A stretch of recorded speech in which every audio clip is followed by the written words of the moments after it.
Hi everybody, this is Lisa Castro here. I'm on my way to go work out, and I was thinking about you. And I was thinking about, are you accomplishing your goals that take shape for life? And I mean your health goals all the way around, but starting with your weight loss. How many of you out there have been on the 5 and 1 and you've oscillated? How many have oscillated because they are adding exercise in too fast? Is that you? Are you finding yourself having so much energy and feeling so much better than you've felt in so long that you want to go out and exercise? I did that. I hadn't exercised for so long because it would put me in bed from an autoimmune diseases I was suffering with. So when I started feeling better, I thought, wow, this is so cool. And I went whitewater rafting a couple of weeks into the program. It was way too much exercise, and I did not add any extra fuel into my day, even though I burned a whole lot of calories that day, and my body went into starvation mode. It started using muscle for fuel because I'd burned up the protein that I'd already consumed by having my Medifast meal replacements. So what I ended up doing is getting, back into the routine, and you start to lose weight again. And at that time, I thought, you know what, I'm going to do this right.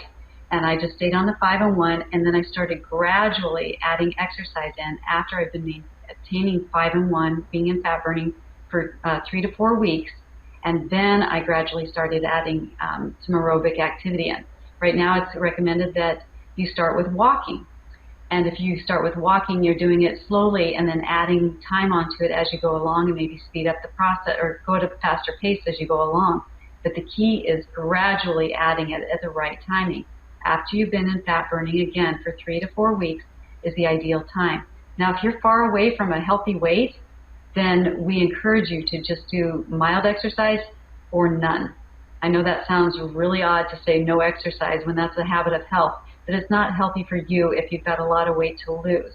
So Dr. A would like to see you get to that healthier weight before incorporating more intense exercise. And when that happens, it's going to be gradual again. And some people might even need to add some extra fuel into that. So it's a really delicate formula. So I encourage my clients to just stick with nothing more than walking and maybe some core exercises into their routine. Because what I've seen over and over is somebody that says, oh, I feel so good, and they over-exercise. And what ends up happening is they end up craving.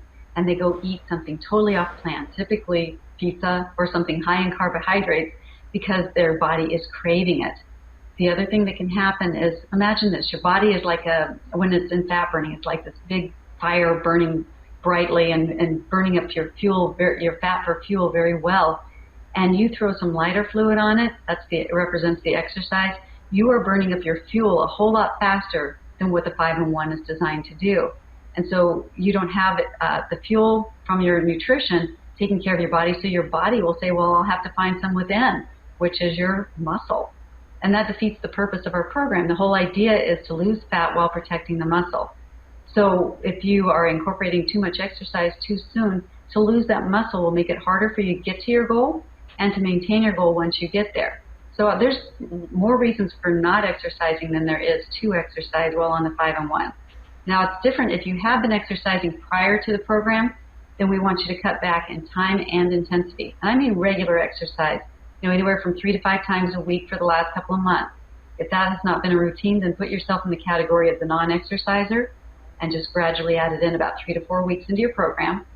And then when you've gotten to your transition, that's when you can start adding more exercise. And then when you get to maintenance, you can go crazy if you want. And that's the time when, if you think about it, the more muscle you put on in maintenance, the more calories that you can consume and still maintain your weight. I must emphasize healthy calories, not M&Ms. That's what I thought I could do. It is healthy calories that your body needs to maintain that muscle. So for every pound of muscle you put on versus fat, when you're in that maintenance mode, that's an extra 50 to 70 calories that you can consume. I am weigh a whole lot less than I did when I started the program, but I eat more than I did when I was overweight because they are healthy calories. So I'm going to encourage you to really evaluate a situation like I experienced with one of our clients. Her name is Carmen, and she was in the weight loss phase, and she was wanting to lose 80 pounds, and I think she's about 60 pounds into her goal, and wanted to compete in the Wild Canyon Games, and she was going to have to start exercising really hard soon. And I strongly encouraged her not to do that. She asked my advice, and I told her the pros and cons, and she opted not to start exercising and training for that event. She ended up getting to her goal weight, and she ended up signing up for Cycle Oregon, and she had amazing competition. This is a person that could not get through Central Park when she was overweight on a bicycle, and here she is out going on Cycle Oregon. I was so proud of her, impressed by her. And not only did she do that, she's now gone on to train for triathletes or triathlons, and now she's going to be training for an Ironman competition. So if she had not followed that advice, typically what I've seen over and over again is somebody oscillating between their competing values. They go on the 5 and 1, then they exercise, and then they end up kicking themselves out of fat burning or go into starvation mode.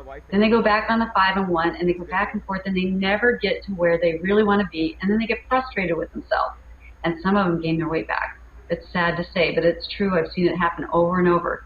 So if you're working with a trainer, you have a different scenario. They can guide you through that process. At the same time, the trainer might not understand how our program works. So be sure to talk with somebody very qualified in both Take Shape for Life and as a fitness trainer to really understand energy in versus energy out. And that being said, I really encourage exercise and competing and really going all out if you want it. I'm hoping so many more people will take up the banner of Ultra Health, but let's do it in the right order. Become that fully integrated client and then become that fully integrated exerciser.